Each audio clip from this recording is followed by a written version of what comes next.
በቅድሚያ ለመሸጋገሪያ ይሆን ዘንድ በአመቱ በቤተ ክርስቲያናችን ከተከናወኑ ታላላቅ ተግባራት መካከል ብፁዕ ወቅዱስ አቡነ ጳውሎስ ፓትርያርክ ርዕሰ ሊቃነ ጳጳሳት ዘኢትዮጵያ ሊቀ ጳጳስ ዘአክሱም ወእጨጌ ዘመንበረ ተክለ ሃይማኖት የዓለም አብያተ ክርስቲያናት ምክር ቤት ፕሬዝዳንት በግብጽ ሀገር ፓትርያርክ ብፁዕ ወቅዱስ አቡነ ሺኖዳ ጋባዥነት ጉብኝት ማድረጋቸው ይታወሳል።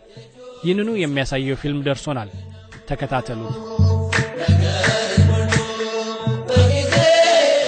I hope through the divine help that we will begin a new era in our relation between the two churches.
This spiritual occasion also aims at expressing love and appreciation to the synods of sister churches.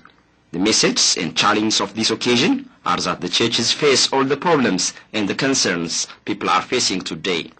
Recalling the past relations, Pope Shenouda III of the Coptic Church reiterated the belief that the meeting the Oriental Orthodox Churches held would take them farther.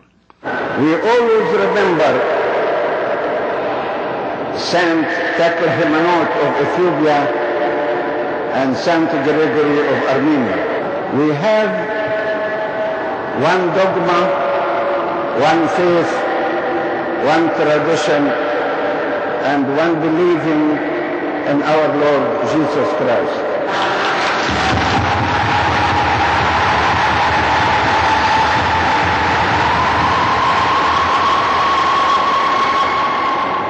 His Holiness Pope Shenouda also recalled the red carpet reception he received in Ethiopia some 34 years back. More than 30 years ago, I think about 33 or 34, I visited Ethiopia for the first time during the rule of Haile Selassie, and when Abuna Theophilus was the Patriarch of Ethiopia. I was deeply welcomed there, and I have a good memory and deep memory for the days I stayed in Ethiopia.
በጊዜው የሰራው ጥበቡ